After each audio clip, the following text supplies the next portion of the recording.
નમસ્કાર, આપ જોઈ રહ્યા છો ગુજરાત ફર્સ્ટ. સિંધુ ને સટ સાથે હું છું જિજ્ઞાસા.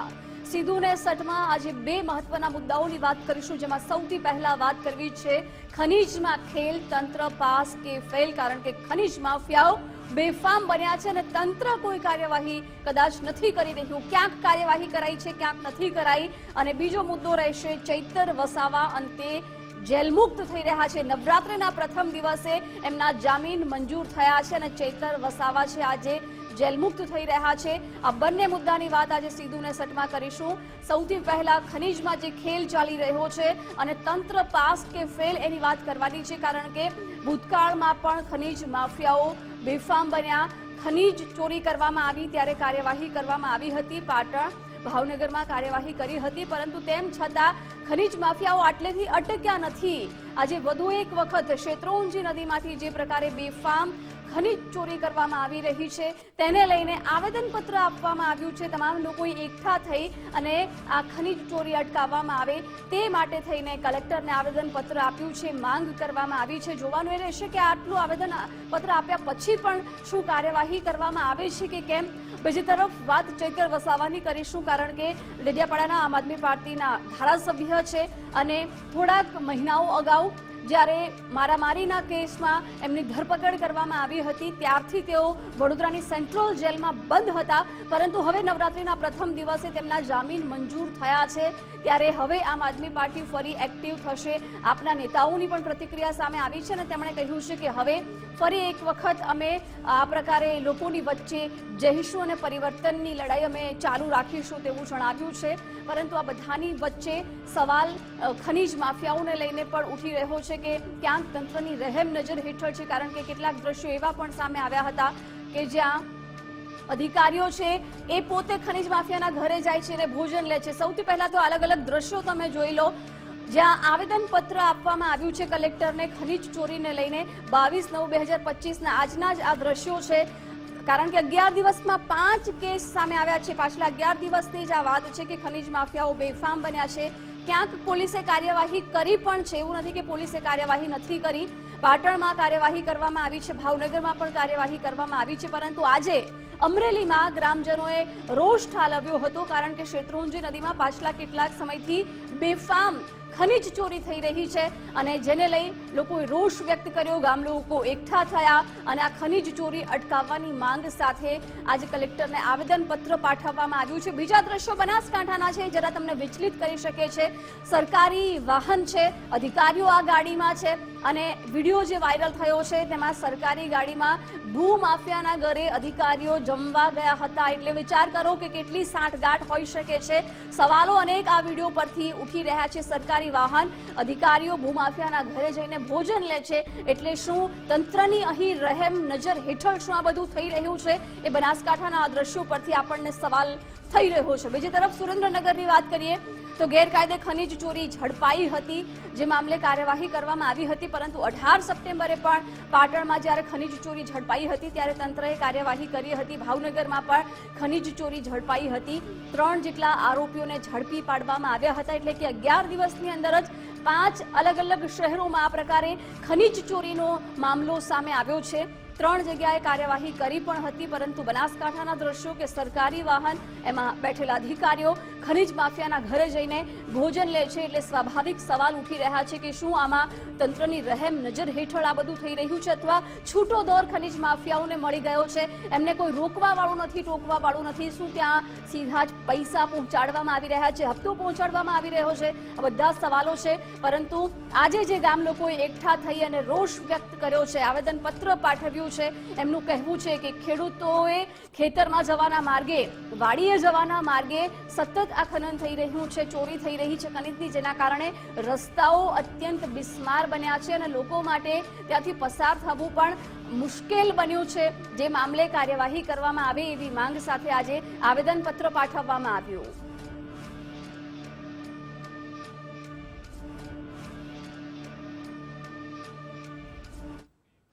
અમરેલીના ગાવડકા નજીક શેત્રુંજી નદીમાં બેફામ ખનીજ ચોરી થઈ રહી છે. ગાવડકાથી થોવડી માર્ગ પર ખનીજ માફિયાઓ સક્રિય થયા છે. અમરેલીમાં બેફામ થતી ખનીજ ચોરી સામે ગ્રામજનોમાં ભારે રોષ જોવા મળી રહ્યો છે. 4 વર્ષથી રેતી ચોરીથી ખેડૂતો અને સ્થાનિકો ત્રાહિમામ પોકારી ઉઠ્યા છે। ગાવડકાના ખેડૂતો સ્થાનિકો આજે એકઠા થયા, રોષ વ્યક્ત કર્યો અને કલેક્ટર કચેરીએ રજૂઆત કરી છે, આવેદનપત્ર પાઠવ્યું છે અને આ ખનીજ ચોરી અટકાવવાની માંગ સાથે કલેક્ટરને આવેદનપત્ર પાઠવ્યું છે। ખનીજ માફિયાના કારણે ખેતરે અને વાડીએ જવાના માર્ગો પણ બિસ્માર બન્યા છે, જેના કારણે ખેડૂતોએ અને લોકોએ હાલાકીનો સામનો કરવો પડી રહ્યો છે। પરંતુ આ હમણાંથી નથી રહ્યું, છેલ્લા 4 વર્ષથી આ પ્રકારે ખનીજની ચોરી થઈ રહી છે, રેતી ચોરી થઈ રહી છે, તેમ છતાં કોઈ કાર્યવાહી ખનીજ માફિયાઓ સામે નથી થઈ અને આજે લોકોએ ખેડૂતોએ એકઠા થઈ કલેક્ટરને આવેદનપત્ર પાઠવ્યું છે અને આ બધું બંધ કરાવવા માટે ખનીજ માફિયાઓ સામે કાર્યવાહી કરવામાં આવે એવી માંગ સાથે આવેદનપત્ર પણ પાઠવ્યું છે। કારણ કે જ્યાં ખનીજ ચોરી થાય છે, રેતી ચોરી થાય છે, એ બધા જ રસ્તાઓ ધીમે ધીમે બિસ્માર થઈ ગયા છે। ખેતરમાં જવાના રસ્તા, વાડીએ જવાના રસ્તા અત્યંત બિસ્માર બન્યા છે, જેના કારણે લોકોને ઘણી મુશ્કેલી પડી રહી છે। ગાવડકાથી થોવડી માર્ગ જવાનો રસ્તો છે, જ્યાં ખનીજ માફિયાઓ સક્રિય થઈ રહ્યા છે અને સતત અહીં રેતી ચોરી કરવામાં આવી રહી છે। ખનીજ ચોરી સામે ગ્રામજનોમાં ભારે રોષ જોવા મળી રહ્યો છે। છેલ્લા 4 વર્ષથી આ પ્રકારે રેતીની ચોરી થતું હોવાનું ખેડૂતો અને સ્થાનિકો જણાવી રહ્યા છે, ત્રાહિમામ પોકારી ઉઠ્યા છે। આજે હવે માંગ કરવામાં આવી છે, કલેક્ટરને આવેદનપત્ર આપી રજૂઆત કરવામાં આવી છે કે આ અટકાવવામાં આવે।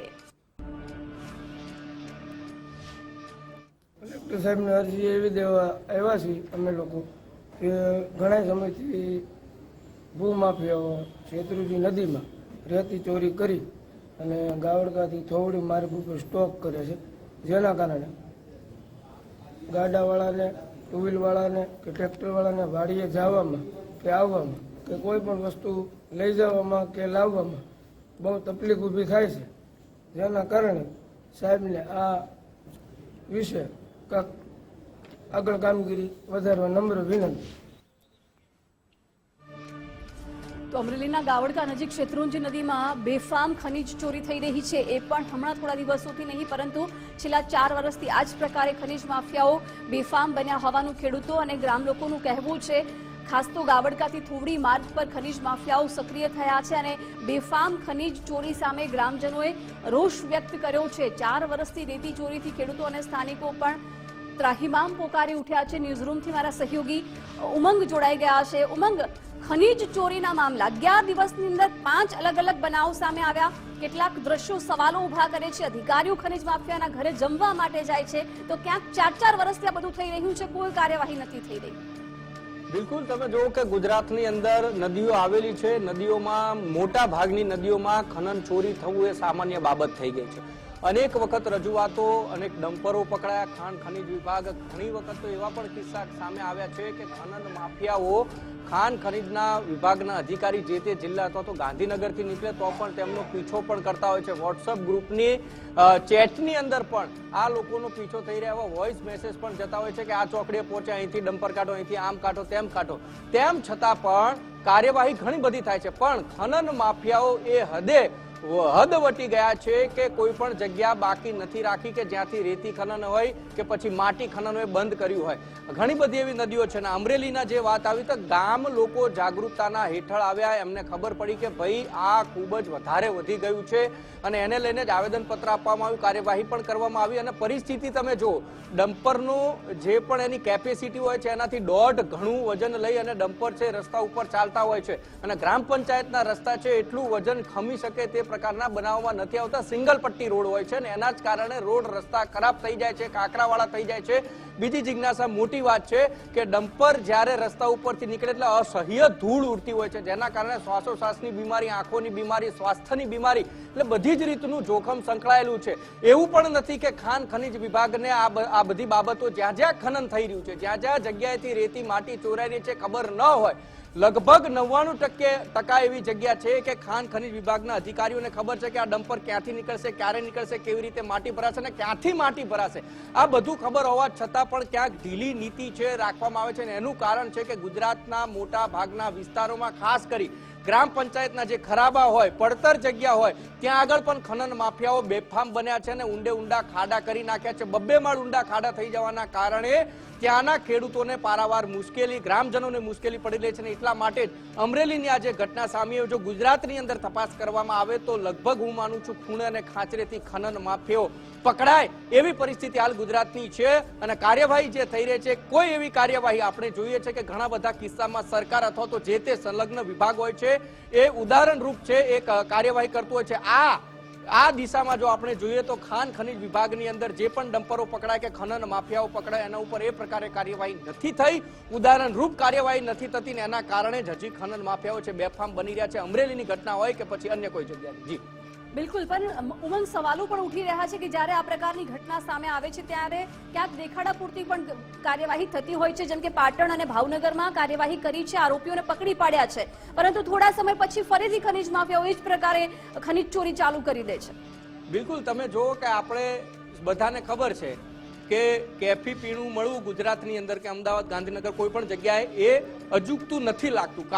કારણ કે થાય છે એવું કે કોઈ બુટલેગર પકડાય તો એની લાઈન વધારે ને વધારે 2-5 મહિના, 6 મહિના કે 1 વર્ષ. આ જ સેમ ડિટ્ટો પેટર્ન ખાણ ખનીજ વિભાગની અંદર પણ છે. માનો કે હું ખનન કરું છું, આજે કોઈક અધિકારી આવી મારા 5 ડમ્પર પકડી ગયો, ભલે મારા 25 ડમ્પર ચાલતા હોય, પરંતુ કાર્યવાહી અને કાગળ ઉપર શું બતાવવાનું કે ફલાણા ભાઈના 5 ડમ્પર પકડી અને કાર્યવાહી કરે છે, પણ એની સામે બીજા જે 20 ડમ્પર છે તો એ લાઈન ઉપર કાર્યરત જ હોય છે. વધારે માનો કે અરજીઓ થઈ કે વધારે કનડગડ થઈ રહી છે, એના ઉપર વધારે લોકો પ્રેશર આપી રહ્યા છે અધિકારીઓ ઉપર, તો પછી એના ઉપર બ્રેક લગાવવામાં આવે છે. બ્રેક પણ કેટલી હોય છે, એમાં પણ વાયદો અને વચન એ લોકોને પણ આપવામાં છે અધિકારીઓ કે હમણાં ભાઈ ઘડીક ખમી જા, શાંતિ રાખ, બધાને ઉકળાટ છે, ઉકળાટ જતો એટલે તું પાછું ચાલુ કરી દેજે. એટલે આ ડિટ્ટો પેટર્ન 2 વિભાગોમાં જોવા મળે છે અને એમાં ખાસ કરીને ખનન વિભાગમાં એવું કહેવામાં આવે છે, એવું પણ જાણવા મળે છે કે સૌથી વધારે જો ભ્રષ્ટાચાર થતો હોય તો આ ખાણ ખનીજ વિભાગનો છે. કારણ કે એક પૂર્વ મંત્રી છે, પોતે કબૂલી ચૂક્યા છે કે આ વિભાગની અંદર ભ્રષ્ટાચાર છે ખૂબ થાય છે. અને વાત હકીકત છે કે કારણ કે ખનન માફિયાઓ બેફામ બન્યા છે અને એનું કારણ ક્યાંક એ હોઈ શકે કે લાઈન જે ચાલતી હોય તો સંકલન જે થતું અધિકારીઓ સાથે કે વહીવટદાર થકી કે કોઈ પણ સંજોગોમાં એ માંડ જ્યારે કાર્યવાહી થાય ને 6 મહિના વર્ષ બંધ રહેશે અને ફરીથી એની જ ખનન એ જ જગ્યાએ શરૂઆત પણ થઈ જાય છે. જી બિલકુલ ઉમંગ, આભાર જાણકારી માટે. તો ખનીજ માફિયાઓ બેફામ બન્યા છે અને કાર્યવાહી ન થતા આખરે ગ્રામજનોએ કંટાળી આજે આવેદનપત્ર કલેક્ટરને પાઠવ્યું છે અને આ ખનીજ ચોરી અટકાવવા માટે થઈને રજૂઆત કરી માંગ કરવામાં આવી છે. ખનીજ માફિયાઓને કારણે ખેતરે અને વાડીએ જવાના માર્ગો અત્યંત બિસ્માર હાલત છે અને આ બધું 4-4 વર્ષથી ચાલી રહ્યું છે, તેમ છતાં કોઈ કાર્યવાહી નથી કરવામાં આવી. રસ્તો છે અત્યંત બિસ્માર બની ગયો છે. ગાવડકાથી થોવડી માર્ગ પર ખનીજ માફિયાઓ સક્રિય થયા છે. 11 દિવસની અંદર 5 અલગ અલગ શહેરોમાંથી આ પ્રકારે ખનીજ ચોરીના મામલા સામે આવ્યા છે.